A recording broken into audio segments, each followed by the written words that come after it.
आप मोदी जी का स्टेटमेंट सुनिए, वो कह रहे हैं पहले से पार्लियामेंट में खड़े होकर हम 400 सीट जीत रहे हैं। ये कहने का क्या मतलब है? ये कहने का मतलब ये है वो सिर्फ अपने पार्टी के लिए गोल सेटिंग नहीं कर रहे हैं, ये आपको साइकोलॉजिकल डोमिनेशन जो है कि अब जीत हार की कोई चर्चा ही नहीं कर रहा है। लोग ये पूछ रहे हैं कि 400 आएगा या नहीं आएगा। नहीं तो आपको लगता है कि मैं जब आपको बोला, देखिए कैसे एजेंडा शिफ्ट किया जाता है। पहले ये हो रही थी बीजेपी जीतेगी नहीं जीतेगी, 272 आएगा नहीं आएगा। उन्होंने जैसे 400 कहा, 370 कहा, तो अब लोग सवाल ही ये पूछ रहे हैं कि 370 आएगा कि नहीं आएगा।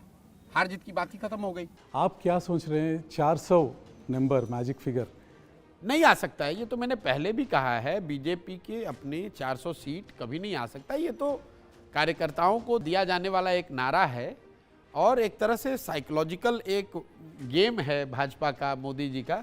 देखिए, उन्होंने जब पार्लियामेंट में पहली बार ये बात कही कि बीजेपी को 370 और एनडीए 400 पार, उसके बाद से कई महीनों तक, जब तक ये चुनाव शुरू नहीं हुआ था, तो सब लोग इसी बात में लगे हुए हैं कि 400 बीजेपी की आ रही है नहीं आ रही है। कोई ये पूछ ही नहीं रहा है कि आप जीत रहे हो कि हार रहे हो। एक तरीके से मोदी जी ने 2 महीने तक पूरा नैरेटिव ऐसा बना दिया कि चुनाव मतलब कोई इसमें चुनौती है ही नहीं, सिर्फ इतना तय होना है कि बीजेपी को 400 आ रहा है कि What do you think? Will Mr. Modi be the Prime Minister again? उसमें मुझे कोई डाउट दिखता नहीं है।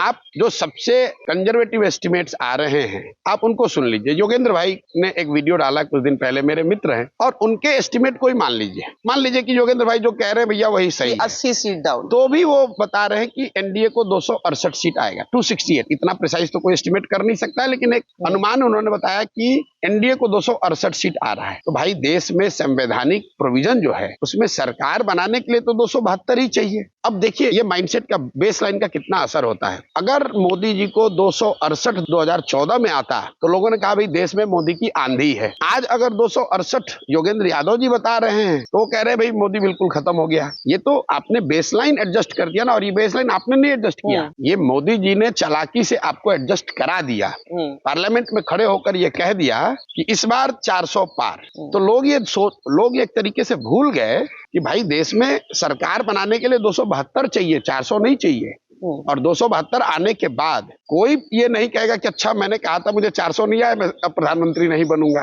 तो ये तो एक तरीके से बीजेपी ने नैरेटिव सेट कर दिया और सारे लोग यही सवाल कर रहे हैं, यही आकलन कर रहे हैं, इसी पर टीका टिप्पणी कर रहे हैं कि बीजेपी के 400 आएंगे कि नहीं आएंगे। एंड आई लाफ एंड से कि भाई आप कह रहे हो कि आप बीजेपी के विरोध में हो, आप तो बीजेपी का ही प्रोपेगेंडा बढ़ा रहे हो। आपको तो ये पूछना चाहिए कि बीजेपी की सरकार आएगी कि नहीं, लेकिन आप पूछ रहे हो अच्छा प्रशांत जी बीजेपी को 370 आ सकता है क्या? भाई सरकार बनाने के लिए 272 सीट चाहिए, और अगर आप मोस्ट कंजर्वेटिव एस्टिमेट के हिसाब से भी एनडीए को, भाजपा को 250-60 भी अगर आ रहा है, एक बार को मान लो, तो भी सरकार तो उन्हीं की बन रही है। और मेरे कोई सीक्रेट कुछ नहीं है, ओपन है जी। कोई ढंग से बराबर स्टडी करे, मीडिया के लोग भी नहीं करते जी, माफ करना। ढंग से स्टडी करे तो वो कह सकता है ये हुआ है ना, देखिए 3 दिन के बाद मोदी ये कदम उठाएगा, 5 दिन के बाद ये उठाएगा, 7 आप तय कर सकते हैं, लेकिन आपको तैयारी नहीं, क्योंकि आपने एक बनी बनाई परसेप्शन में जीना चाहते हो, उसी को फैलाओ और उसके अनुकूल कुछ एनेक्डोट मिल जाए तो ढूंढते रहते हो। इसके कारण सारे के सारे लोग फेल हो जाते हैं। इस बार भी उनको लगता था कि 400 पार, आखिरकार स्थिति क्या हुई? इन सबको कहना ये पड़ रहा है कि 400 पार नहीं हो सकती। ऑपोजिशन क्या कहता है? तो उनको समझ ही नहीं आया कि कहाँ ले जा रहा हूं मैं। 3 चरण के बाद किसी ने उनको कहा कि आप पूरा कैंपेन ये लड़ रहे हो कि मोदी 400 पार जाएगा कि नहीं जाएगा।